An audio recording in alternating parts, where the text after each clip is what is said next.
Salam dan salam sejahtera kepada saudara dan saudara sekalian.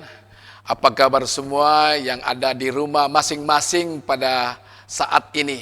Saya percaya saudara punya sukacita, kegembiraan di dalam Tuhan. Amin. Oleh itu saudara sekalian, mari kita siapkan hati kita untuk mendengarkan firman Tuhan. Mari kita berdoa.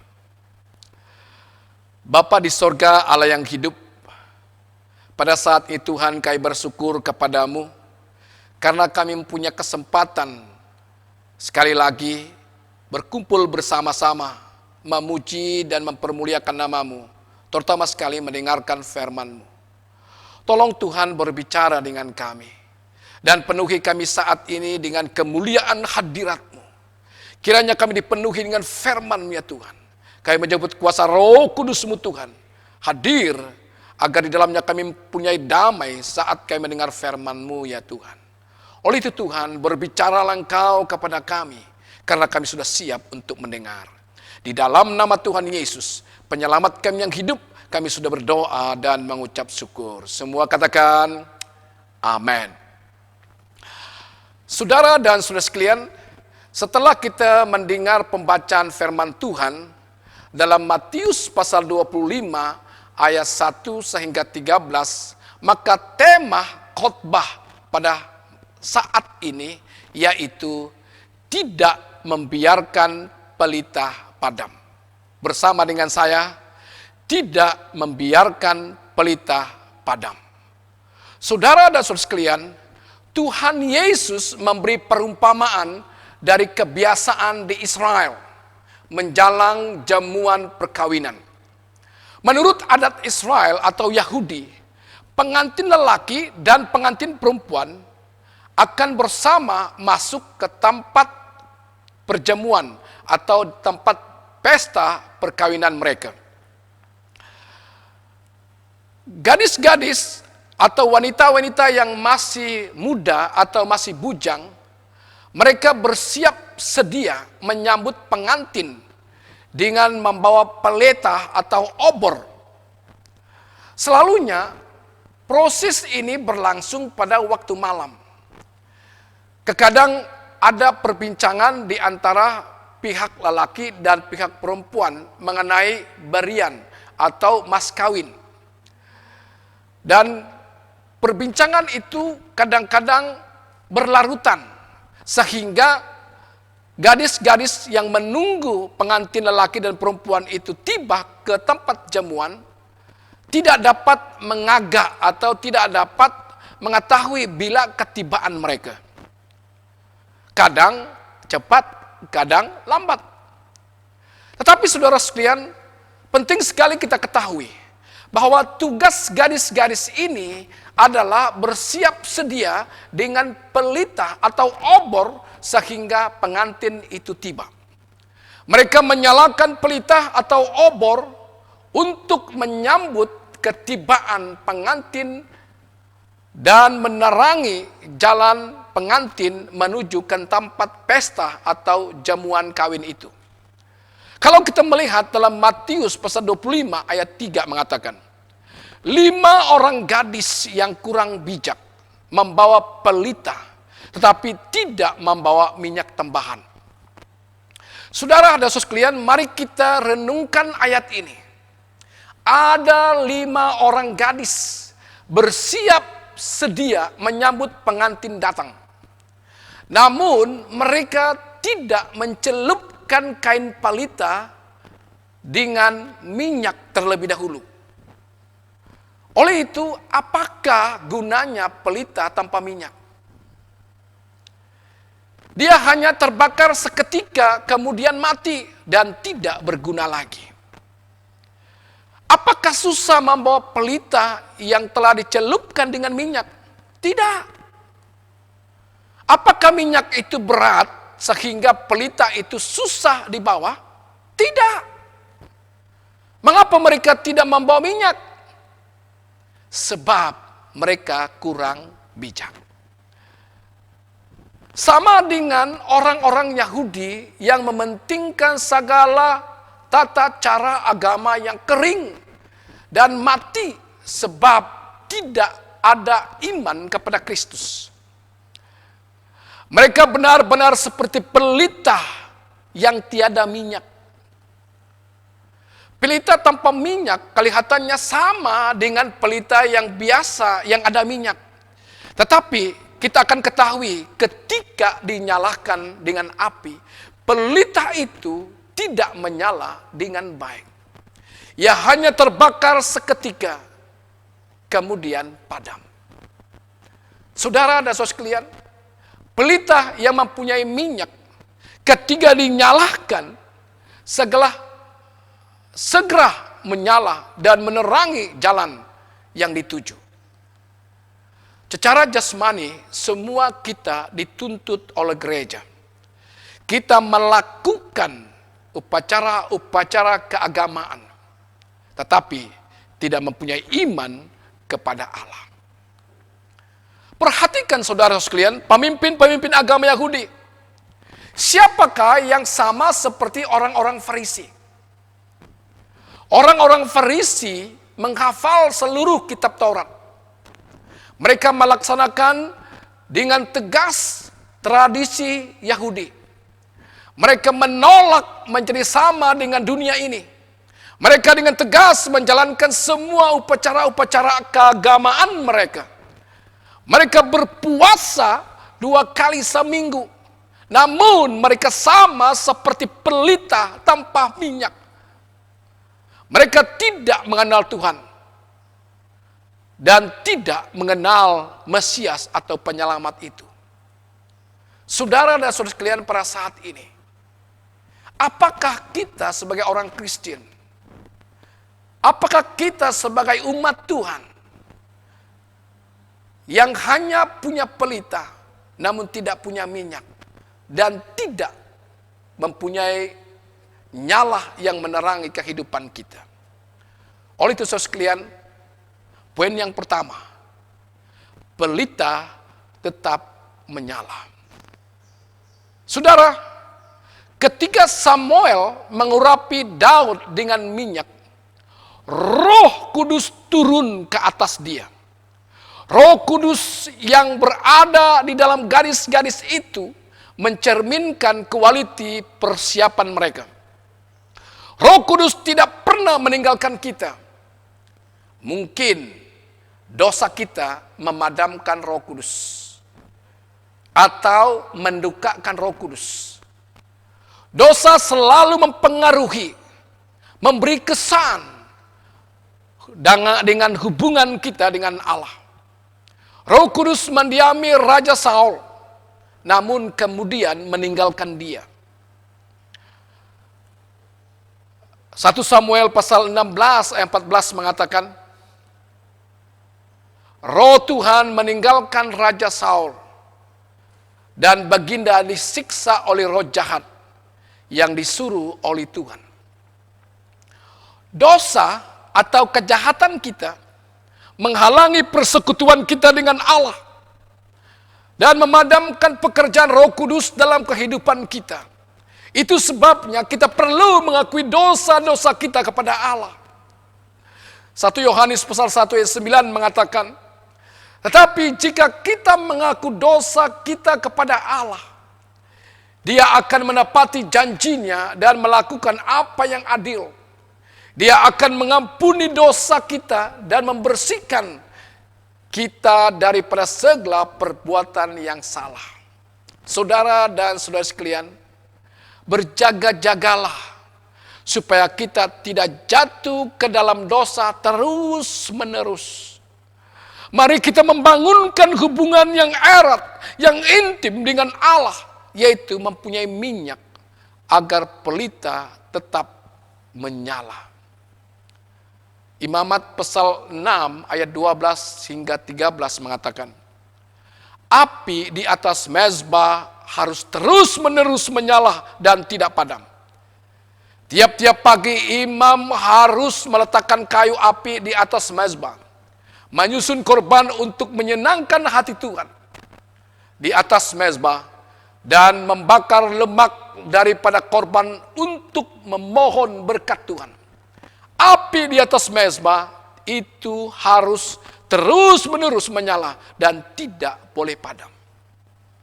Saudara dan saudari yang saya kasihi, biarlah rohmu menyala-nyala dan layanilah Tuhan. Janganlah sampai api yang ada dalam hatimu padam, tetapi menyala dan layanilah Tuhan. Salah satu tugas imam-imam yaitu menjaga supaya api di mazbah Tuhan tetap menyala. Bayangkan saudara, selama berpuluh-puluh tahun, para imam harus menjaga api agar tetap menyala 24 jam sehari. Sudah tentu itu memerlukan kesetiaan, memerlukan ketekunan, memerlukan kegigihan dalam melakukannya. Mereka harus konsisten di dalam menaruh kayu dan korban ke atas mazbah. Saudara dan saudari yang saya kasihi, saudara dan saya, kitalah imam-imam itu. 1 Petrus pasal 2 ayat 9 mengatakan, tetapi kamu bangsa yang terpilih, imamat yang mengabdikan diri kepada raja, bangsa yang suci, umat Allah sendiri. Allah memilih kamu untuk mengistiharkan perbuatannya yang luar biasa. Allah sudah memanggil kamu keluar daripada kegelapan supaya masuk ke dalam cahayanya yang gemilang. Kita yang telah ditebus dengan kematian Yesus di atas kayu salib, sekarang kita adalah imam-imam perjanjian baru. Katakan amin.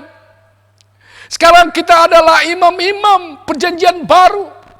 Sebagai imam, tugas kita juga sama, yaitu menjaga secara konsisten supaya api di mezbah kita tidak padam. Ini berbicara mengenai hubungan kita dengan Tuhan yang harus terus-menerus intim, dekat dengan Tuhan melalui doa kita setiap hari. Melalui renungan firman Tuhan kita setiap hari. Melalui puji-pujian yang kita angkatkan kepada Tuhan setiap hari. Melalui penyembahan kita, melalui ibadah kita setiap hari. Oleh itu saudara sekalian, jangan biarkan api pelita atau api mezbahmu padam.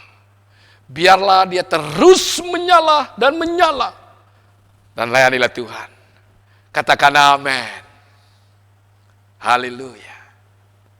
Saudara dan saudara sekalian, yang kedua, pelita tetap berisi minyak. Matius 25 ayat 8 mengatakan, 5 orang gadis yang kurang bijak berkata kepada yang bijak, berilah kami sedikit minyak, karena pelita kami hampir padam. Saudara, selagi hari masih siang, gunakanlah kesempatan tersebut mempersiapkan pelita kita, obor kita, supaya tetap menyala dengan baik. Jangan hanya ada pelitanya, tetapi tiada minyaknya. Mazmur 119 ayat 105 mengatakan, firman-Mu itu pelita yang memimpin aku, dan cahaya yang menerangi jalanku. Amsal pasal 6 ayat 23 mengatakan, petunjuk mereka bagaikan lampu yang terang, dan teguran mereka menunjukkan cara hidup yang baik kepadamu. Ramai orang Kristen mempunyai pelita, mempunyai Alkitab. Mereka bawa ke sini sana. Alkitab dalam handphone, Alkitab dalam cetakan, mereka bawa ke sini sana.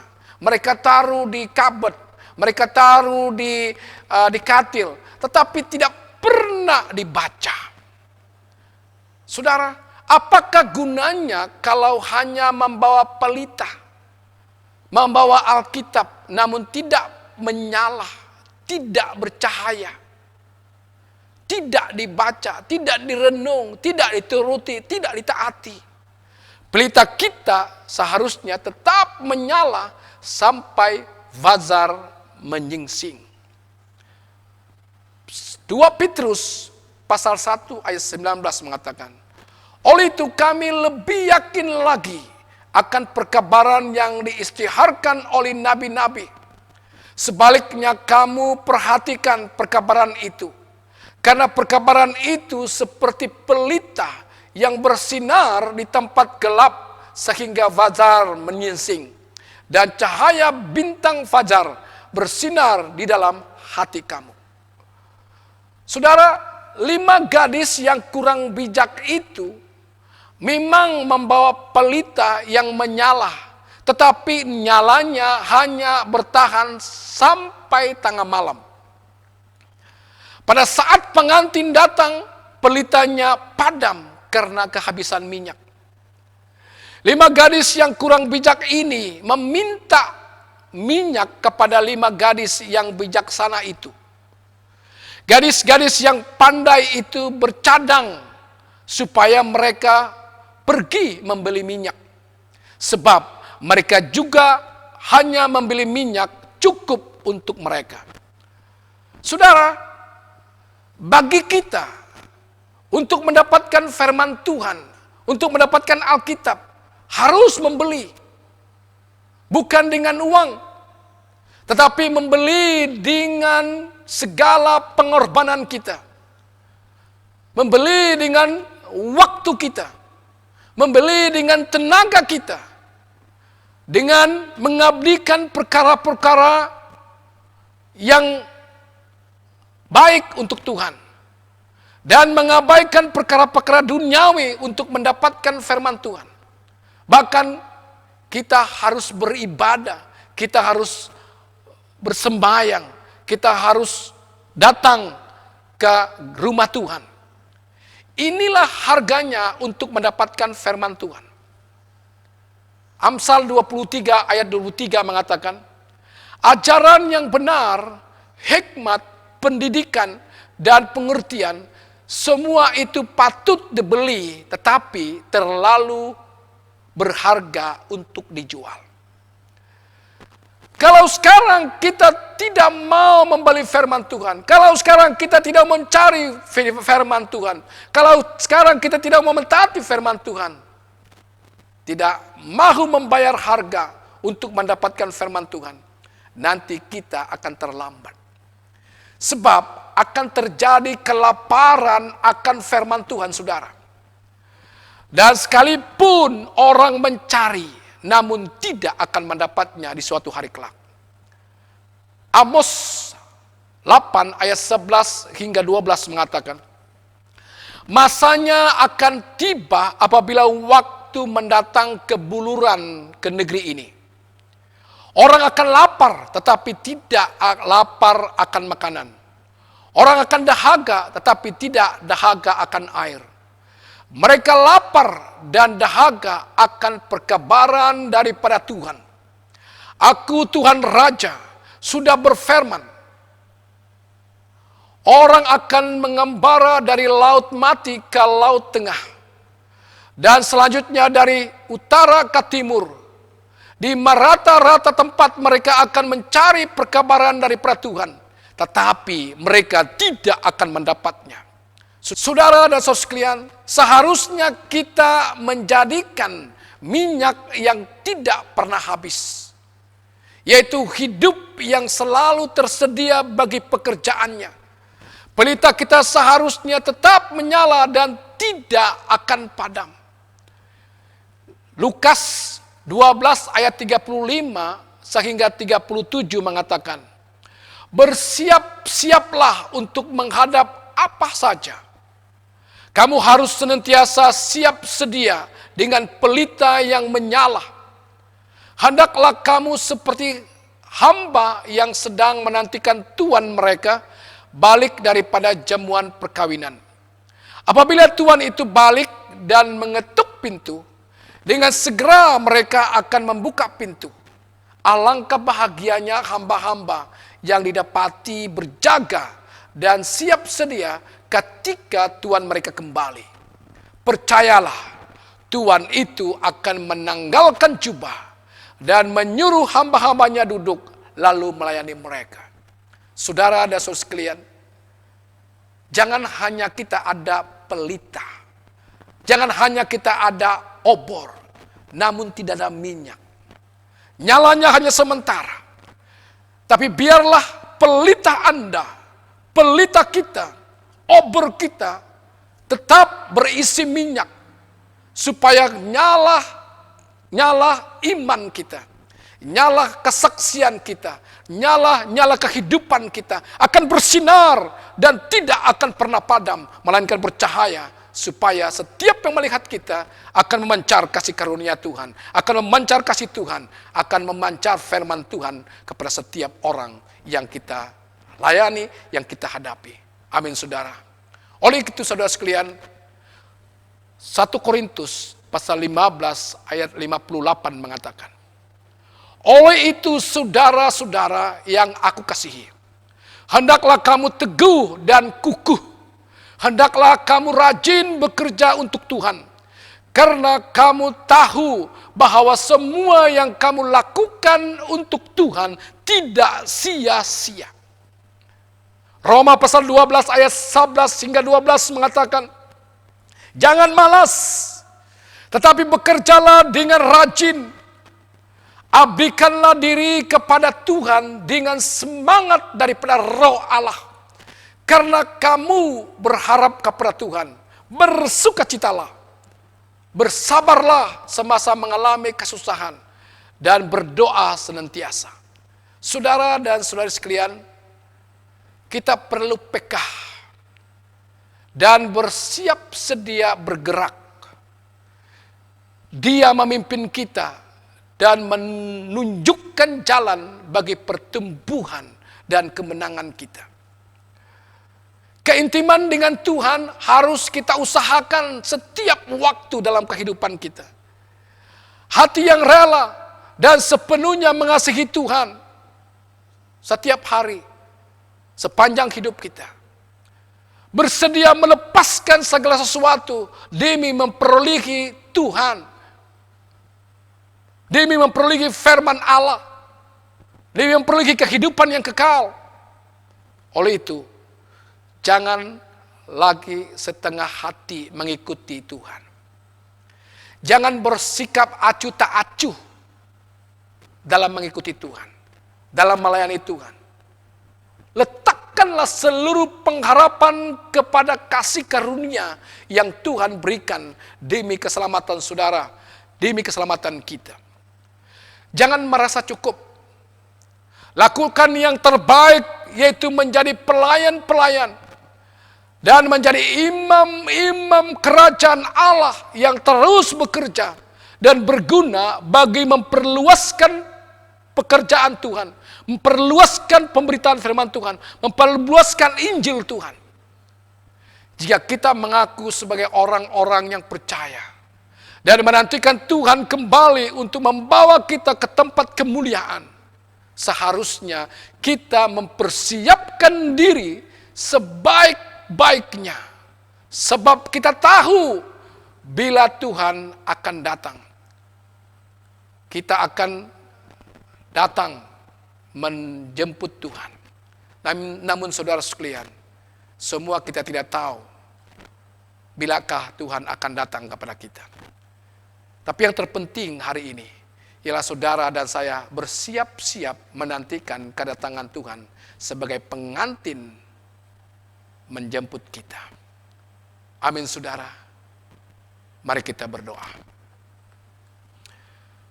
Terima kasih Tuhan atas firman-Mu yang sederhana. Kiranya firman-Mu ya Tuhan bukan hanya memberi pengertian bagi kami, tapi mencabar hidup kami terus-menerus bersiap sedia menantikan kedatangan-Mu. Supaya kami melayani Tuhan dengan sebaik mungkin. Supaya kami melakukan sesuatu yang sebaik mungkin untuk kemuliaan Tuhan. Dan kami berpegang kepada firman-Mu ya Tuhan. Kami akan menghargai firman-Mu ya Tuhan. Dan biarlah kami diberi kemampuan, kekuatan untuk melakukannya, mentaatinya, agar kami hidup di dalam firman-Mu ya Tuhan. Berkati setiap kami yang mendengar firman-Mu. Berkati setiap jemaat-Mu ya Tuhan. Dan biarlah Engkau ditinggikan, dipermuliakan. Terpujilah nama-Mu Bapa. Di dalam nama Tuhan Yesus, penyelamat kami yang hidup, kami sudah berdoa dan mengucap syukur. Semua katakan, amin.